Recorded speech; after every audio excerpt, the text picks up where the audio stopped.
नमस्कार, मैं हूं आपके साथ सौरभ कुमार। दर्शकों, इस वक्त की सबसे बड़ी खबर बिजनौर के जमालपुर पठानी इलाके में एक बच्ची की हाई टेंशन लाइन की चपेट में आने से दर्दनाक मौत हो गई थी। मृतका माई के परिजनों से मिलने पहुंचे सांसद चंद्रशेखर आज़ाद।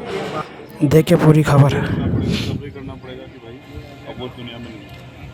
तो हिम्मत रखो, तुम तो माँ हो ना, तो माँ हिम्मत रखो। बहुत दर्द सह के पैदा करते हैं बच्चों को, चाहे थोड़ा महिला के लिए बहुत मुश्किल है। दोस्तों को सख्त खिलाफ है। ये तो ज़िंदगी आसान नहीं, गरीबों के लिए बहुत मुश्किल है ज़िंदगी। बस यही है, परिवार में वो देखता है सबको, सारी खुशियाँ परिवार में देखता है। तो यहाँ हमारे सीनियर लोग जो हैं, ये कहाँ है, किसी की जान चली गई है, कोई छोटा मामला थोड़ा। बिल्कुल ठीक है। मैंने तो यहाँ के 6-7 अच्छे अधिकारी हैं, सम्मानित अधिकारी, जिनको मैंने देख लिया। मैं ले गया उनकी सूची और स्पीकर साहब को दूंगा, इनको नौकरी करना सिखाऊंगा, किस तरह नौकरी होती है। जब कोई कर्मचारी पीड़ित होगा तो उसकी मदद करेंगे, लेकिन जब कोई कर्मचारी गरीबों को शोषण करेगा तो उसको भी नहीं छोड़ेंगे। बिल्कुल किसी कीमत पर छोड़ेंगे। सबको पता होगा, अधिकारियों को पता लग गया, ट्रांसफर करने चक्कर में पड़ गए, यहाँ पे भाग जाए। कहाँ भाग जाएंगे? नौकरी तो उत्तर प्रदेश में करें, कहाँ जाएंगे यहाँ पे बात। ठीक है, मुझे इजाज़त दीजिए। आप सब लोग। सांसद जी, आज एक लड़की की डेथ हुई है बिजली से, आप यहाँ पे आए भी हैं, किसकी लापरवाही मानते हैं? देखिए, ये विद्युत विभाग की लापरवाही है, क्योंकि जिस जहाँ आज घटना घटी है, 6 महीने पहले भी वहाँ घटना घटी थी। वो तो अच्छा समय अच्छा था कि तत्काल जो है बिजली चली गई, वो बच्ची बच गई। 11,000 की लाइन 1 फीट 1.5 फीट के ऊपर से आप मकानों के ऊपर से निकली हुई है। उन्होंने कई बार जो है तहसील दिवस पे भी जो है एप्लीकेशन दे दी कि भाई ये उसको बदलाव होना चाहिए, लेकिन क्योंकि गरीबों की जान की कीमत बहुत कुछ है नहीं, और अब तो अधिकारी कर्मचारी भी उनकी जान की कीमत नहीं समझते, इसलिए लापरवाही होती रही। आज उसका खामियाजा एक 12 साल की बच्ची को, जो परिवार की अकेली बेटी थी, उसको अपनी जान दे के चुकाना पड़ा। मैं यहाँ आया हूँ, मैंने उसकी हालात देखी, वो पूरी जल गई है और वो अब तक दुनिया में भी नहीं रही। अभी उसका पोस्टमार्टम हो रहा है। मैंने यहाँ के अधिकारियों से बात की है, जो भी उचित मुआवजा जो है इस तरह की घटना में जो बैठता है, वो मुआवजा उसके परिवार को मिले, और जिन अधिकारियों की लापरवाही से ये हुआ है उन पर FIR दर्ज हो, उसके लिए हमने बातचीत कर ली है। और मेरा प्रयास रहेगा कि वो लाइन भी वहाँ से ख़त्म हो जाए बिल्कुल, और उसके साथ साथ जहाँ भी ज़िले भर में इस तरह की लाइन है जिनसे, क्योंकि अब बारिश का समय आ गया, मानसून का समय है, तो बारिश पड़ेगी तो दूर से भी जो है बिजली लाइन जो है वो खींचने का प्रयास करेगी, और फिसलन भी हो जाती है। तो मेरा प्रयास रहेगा जहाँ भी जिले में इस तरह की लाइन है, विद्युत विभाग के अधिकारियों जल्दी जो है मैं एक मीटिंग करूँगा और सभी को बुला के सभी को से वार्ता करके उनको निर्देशित किया जाएगा कि उन पर जानकारी हासिल कार्रवाई करें। लोगों की जान जरूरी है, बाकी सब चीज़ें बात है।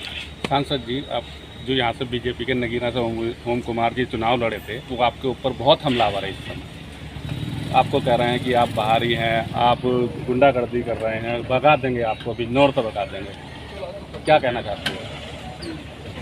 वो मेरे सामने ही चुनाव लड़े थे और यहाँ की जनता ने उनकी परफॉर्मेंस के आधार पर उनको पिछली बार जितने वोट मिले थे भारतीय जनता पार्टी प्रत्याशी, उससे भी 50,000 वोट कम दी। इसका प्रमाण ये है कि उन्होंने जैसे काम किए हैं, जनता उसी तरह का जो है उनको समर्थन दे रही है।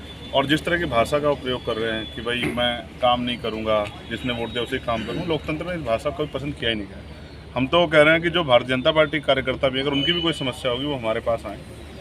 हमारे जो यहाँ लीडर लोग हैं, प्रतिनिधि लोग हैं, हमारे ज़िले की टीम है, अगर भाजपा के लोग भी अपने लोग काम नहीं करा पा रहे, किसी को जायज़ परेशानी है, तो हमारे पास हम उनका काम कराएंगे। और वो अभी मैं सतगुरु रविदास जी महाराज से प्रार्थना करूँगा कि उनको सद्बुद्धि मिले और गुस्सा छोड़ के, वो तो सम्मानित पद में विधायक हैं, तो विधायक के अपनी विधानसभा के जरिए काम करें लोग, उनको तो अवसर थे।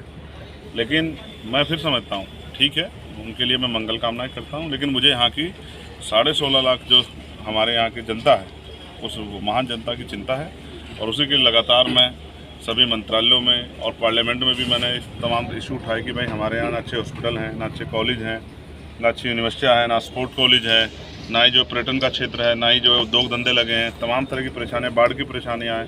तो मैं अभी 1-2 दिन बाद ही जो है जल मंत्री जी से मिलकर जो है कोशिश ये करूँगा कि यहाँ जो बाढ़ की समस्या है, इस पर जो इसका उचित उपाय हो, क्योंकि बाढ़ से हर बार परेशानी होती है, पैसा भी आता है, लेकिन वो पैसा फाइलों तक, नेताओं तक सीमित रह जाता है, वो ज़मीन पे नहीं लगता, और जब ज़मीन पे जाके लगता तो हर साल बाढ़ की समस्या से लोगों को जूझना पड़ता। अब यहाँ का MP वो नहीं जो किसी कमीशन के चक्कर में जो है और वो घर में बैठ जाएगा, या यहाँ का MP ऐसा अगर कहीं काम होगा और उसमें लापरवाही बरती जाएगी, तो जो अधिकारी लापरवाही बरतेंगे उनके खिलाफ भी कार्रवाई के लिए वो लड़ेंगे। सांसद जी, आपने कुछ दिन पहले, लगभग 20 दिन पहले एक बयान दिया था नमाज और कांवड़ को लेकर, उसी के पलटवार में ओम कुमार ने कहा कि मुसलमानों से इतनी हमदर्दी है चंद्रशेखर को, तो अपने घर में नमाज पढ़वाए। इस पर क्या कहेंगे आप? पढ़वा लेंगे। उनका दिल छोटा है, हमारा दिल छोटा थोड़ा ही है।